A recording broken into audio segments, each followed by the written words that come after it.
Hey everyone, this is Ravager's blog of Animation Bliss, and welcome to a Spotlight Cartoon Corner. Now, since this is Nicktoons month, I'm going to start with a Nicktoon that I want to do a review on. And today's Nicktoon I'll be reviewing is none other than Invader Zim. Now, I don't have the DVD case of it or anything, but for those of you who've seen Invader Zim, you already know what it's all about. You already know about the controversial history it has with Nickelodeon. But let me tell you what the show's all about.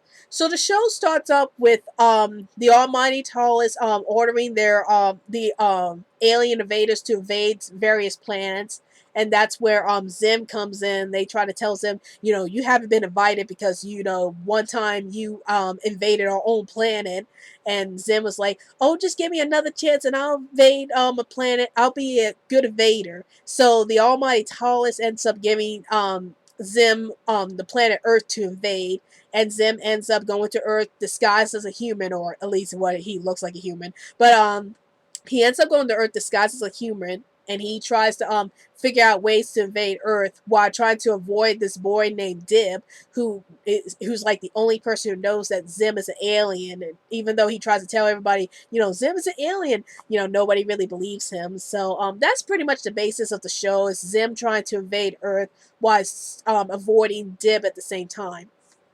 So what are my thoughts about this show? I really enjoyed this show. Like, I will admit, when the show first came out, I wasn't really interested in it because it just looked like another one of those shows I'd probably hate. But then after I watched the show years later on the internet, I started to get really interested in it. Like, I was really surprised with how dark it was. Like, even though I've seen darker Nicktoons before in the past, like Ren and Stimpy and Rocko's Modern Life, I never seen any on the level of Invader Zim. Like, there were like two episodes that really stood out to me and for everybody else too. That was excuse me. And that was Bestest Friends and Dark Harvest. Like, Bestest Friends like had a scene where Zim pulls out a boy's eyeballs out with his machine, and then Dark Harvest excuse me, had Zim like stealing the organs of all the other kids. So you look at those scenes and you're like, well, how did this guy on Nickelodeon in the first place? It's like, were the censors like asleep when the show went on? But because of those scenes, this is what made the show really interesting to me. Like, because you never would have thought that they show something that dark on the on Nickelodeon. But it was interesting at the same time because I like how the humor was in the show. It was dark, but it was still funny at the same time. The jokes were pretty witty. I like how they mixed the disturbing content with the hilarious content. Like, again, the most disturbing moments I saw in the show was probably when Zim pulls a kid's eyeballs out with a machine, and then he steals kids' organs out of their body. So that was something about Invader Zim that really stood out to me, was the dark humor, but also the witty writing. And again, it was one of the shows that was really controversial because it was so disturbing that Nickelodeon decided to cancel it.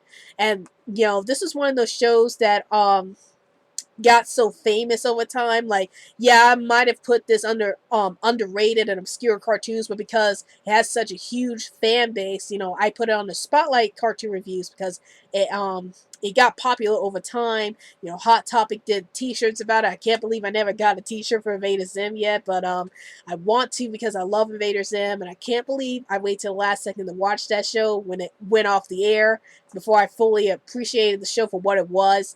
But I heard good news that there's going to be a comic book on Invader Zim, so I'm definitely going to check out that comic book series as soon as possible because I want to see what happens in Invader Zim after the show got cut off, because it was obvious that the creators had more plans for the show, but because the show got cut off so abruptly, we probably would never see what really happened in the third season or fourth season, whatever season they're on.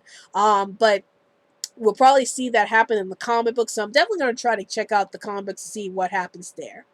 And this video was requested to me by Shamex2. Sorry, I forgot to mention you at the beginning, but Shamex2 is a big Invader Zim fan, so if you want to check out her channel, please click in the link in the description box below.